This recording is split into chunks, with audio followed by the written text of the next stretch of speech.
I'm a solo esthetician. There's no team. It's just me. Hey y'all, welcome back to my channel.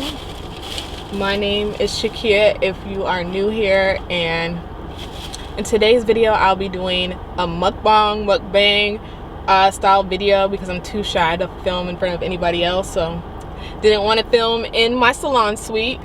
But today's topic is mistakes that I've made in my business, and yeah, I just thought this would be a nice video to share like mistakes I've made, but honestly I don't see them as mistakes. I see them more as lessons learned. So yeah, so I guess mistakes / lessons learned that I've learned in my business or I've done in my business. But it's, yeah, so number one would be not lowering my prices, but having low prices and always having discounts. In the beginning I would have low prices like $50 facials, and I would have discounts on certain facials, or discounts running all the time, and that is something you do not want to do, because when you have low prices like that, and you're constantly running discounts or deals, I'll turn this down. You attract people who are looking for just low prices, and they're always looking for a discount. So when your prices are regular priced, they're nowhere to be found. They don't want to book because they were always looking for those low prices, always looking for discounts. So I'm glad that I raised my prices, and they probably are low compared to other people, but I feel like they're right for me right now. But anytime that I see people and their prices for facials are like $50, $60, I'm just like, they need to raise their prices. But yeah, you don't want to attract, well, maybe that might be the type of clientele that you want to attract, but I know I don't want to attract those type of clients, because I want people who want to actually invest in their skin. Like if I was the type of person that wanted to do the fluffy facials where people don't really care about their skin, then that's one thing. But I want people who actually care about their skin, and if they're wanting to purchase like a $50 facial, they most likely aren't going to purchase a full skincare regimen. So that's also something to think about, because you need at-home care. So I didn't tell y'all that I'm eating Long John Silver's for the first time in probably some years. It's right up the street from the studio. Another thing, so the next mistake or lesson learned is not getting an official business bank account. When I first started, like 2020 is when I like rebranded and all that stuff. So not getting an official business bank account. I did open a bank account and have the money, the revenue that I was making going to that bank account, and it was separate from my my main bank account. So I did do that, but I wish I would have just gone ahead from the jump and got like an official business bank account and started building my business credit back in 2020. And that also falls into because to have a business bank account you need your EIN, and I think you might need your LLC. So it's like, because I didn't have an official business bank account, I also didn't have those. So yeah, just wishing that I started doing like being official from the jump. Do you like Long John Silver's? Let me know in the comments. Oh, my husband's telling me to check my Facebook. So the next mistake or lesson learned is, I wish I would have saved a lot more of the money that I generated from my business starting back in like 2020, because I would have had so much saved. Like, my business bank account would have been amazing if I would have started saving the way I wanted to. Well, now I want to, from back then. So in the beginning of when you start a business, of course you're going to have to you're just reinvesting that money like into your business, which that's what I was doing. But I wish I wouldn't have invested so much. Like, I saved more. I wish I would have saved more versus investing right back into my business. So I would do things like, okay, I knew I had clients and I made this XYZ amount of stuff. I mean, XYZ amount. Then I would go ahead and place an order for like skincare products, retail products to bring in, or purchasing a new piece of equipment, or taking another course, which is all good, but because it was benefiting my business. But I wish I would have saved more than what I used to like invest back into the business, because my bank account would have been looking way nicer. Also ties in with why I wish I would have gotten official like business credit card too, because I could have been using that, building my credit, business credit, and just paying it off. And I'm sure I would have been way farther with my business credit, or even getting like a net 30, net 60 account somewhere when I purchase stuff. Oh, I would say another mistake or lesson learned is trying to bring in like all the skincare products to retail, because now I'm like realizing which products I really want and ones that I don't really care for. So now that I moved into this new studio, I'm going to stop. Is it discontinue? I'm going to discontinue buying certain products to retail to my clients, just because I'm finding like a better option, and I'm also trying out different products, new products. So just feel like it's less of a headache. Like, whereas in the beginning I was recommending products that I didn't even retail in studio, so now some of my clients, they're like, where can I get this product? And I'm like, well, I don't offer that in studio anymore.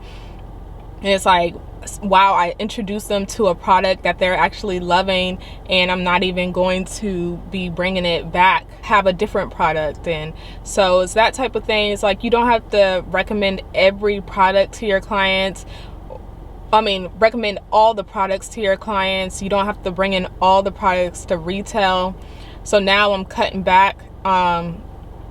One, having a bunch of product means a lot of inventory. Like, when you're doing inventory, it's just a lot of stuff. And y'all know that in my studio, I would like it to be clutter free. I don't know if it's going to go up before this. I don't think y'all seen like how I have my skincare products displayed. It's like, I'm not trying to have a whole bunch of products, retail products. Like, I'm trying to have go-to products that do the job, like not a bunch of extras or anything. So I'm in the process now of just scaling back and bringing in products that I know for sure like I love and that my clients love. Like, this morning I had a call with Image Skincare, and like, I was saying all these products that I wanted, naming all these products that I wanted, and it's like, I really need to pay attention and only get the products that are needed. Like, yeah, I want my clients to try out different products, but some products, they are doing the exact same, if not better, than certain products. So it's like an all-in-one product. So why do I need this product, this product, this product? Like, no, it's just a headache. So I'm just trying to keep it extra simple, especially because I'm a solo esthetician. There's no team, it's just me. Yeah, I get what you're saying with these lash things, because these Hush Puppies look extra light. Maybe Captain D's. I'm thinking of Captain D's Hush Puppies that are darker, browner, but these are light. I would say another mistake, lesson learned, is all the paper products that I used to do, like the the reward cards, loyalty cards, whatever. Like these brochures that I'm still trying to get rid of. These flyers. I mean, these flyers wouldn't be a mistake if I actually had the courage to pass them out. So I won't say those are a mistake. If I get the courage to actually put them on people's cars and stuff, then that'll be good. The cards that tell your client what to do or whatever, I feel like that's a waste, because people would never remember to bring their loyalty card in. People would forget to bring a referral card in. So it was just a waste of money, honestly. If you have clients that, of course, remember that type of thing, then I guess that's good. But for mine, nobody was remembered to bring in their loyalty card or bring in their referral cards. So if you can digitalize everything, definitely do that. If you have to come out of pocket in the beginning and you don't want to do that, then of course don't do it. But right now, my reward system is electronically done. I do have to pay for it, but I feel like the clients, like, it pays for itself basically. So and the clients can see their balance. I actually am not even 100% sure of how they see their balance, but I can see their balance on my end. But they collect the points. It's easy to enroll. The referral portion, I switched from having them bring in a referral card to just listing that person's name on their skincare consent form. So that's made it easier, because then I can just take note of it in my website program and have them redeem a discount if they want to redeem that referral discount at that time, or whatever the case may be. I log all of the referrals, so I'm like, okay, this date so and so came in and mentioned, or wait, how do I do it? All right, so I put the date, and I'm getting all this stuff. Okay, say a new client comes in and they say they were referred by XYZ, then at the end of the appointment, as long as this person shows up to their appointment, the person will get the referral discount. So at the end of their appointment, I go into the client that referred the person, I go into their contact information.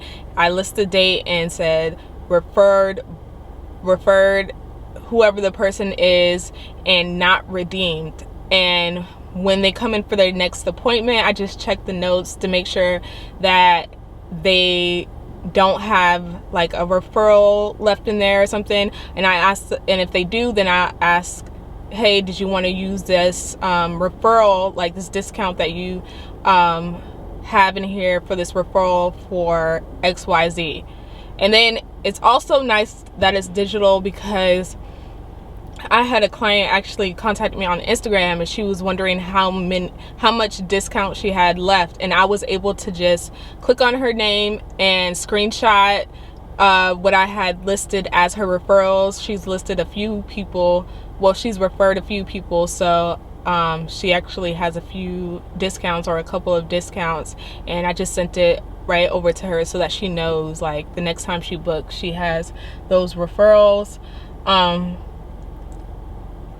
Yeah, that the client that was referred, they received their discount at the time of their service. So if you can digitalize as much as you can, then do it. I am a pen to paper type of person, but when I saw that people were not bringing in the loyalty cards, not bringing in the referral cards back, I was like, okay, I'm not doing this again. And I actually am going to implement something else digitally because I was thinking about getting some cards with how they can purchase product, but I'm like, I'm not gonna have those just go in the trash or then disregard them, and then that's a waste of money. So I'll just be emailing them some stuff. Don't want to get all into that. Oh, another mistake, lesson learned / lesson learned. And I feel like it's a very good lesson learned, because I feel like there's probably a lot of us that feel this way too, but realizing that you don't have to offer every service. I say this because in the beginning I was offering every service that I was able to perform just to bring people in, or that I thought was going to bring people in, and I was like miserable because I would get ready for this service and then be just like, oh my gosh, I hope they cancel. If they cancel, I wouldn't even be mad. If they no show, I wouldn't even be mad. Just like hoping they'd cancel or no show, because I actually really didn't like performing those services. And I'm just glad that I stuck to, like, I switched over and stuck to what I enjoy doing, because skincare, I'm really passionate about skincare, changing people's skin, and everything. Like, it was such a night and day. When I would perform these other services, it was like I felt drained, I was unhappy getting ready for those services. But with skincare, it's like I would never do same day appointments. I used to get annoyed when people would contact me about like a same day appointment, asking, hey, do you have an appointment available? Because I'm like, I have a booking system, and you knew you wanted an appointment, but you decided to wait until the last minute and then contact me about an appointment. So yeah, that used to get on my nerves. But it's like, once I would have one client that was a skincare client that was getting a facial and everything, after that service, it was like I felt so fulfilled, and I would post on my Instagram and be like, hey, if anybody wants a facial, come in. It was like, I wish I could just do that all day.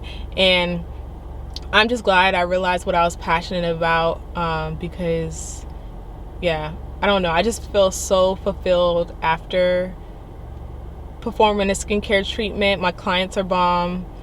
And yeah, especially when your client is as serious about their skin as you're serious about their skin. They invest in their skincare products, they are consistent with their skincare treatments. I just love it. And the before and afters are amazing. The text or messages from my clients telling me like, oh, my skin looks so good, XYZ.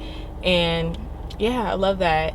Even the clients, like if a client freaks out because they're purging or they're breaking out or something's not going right, then at least I can like help them out. And then usually they end up saying, okay, my skin's doing better.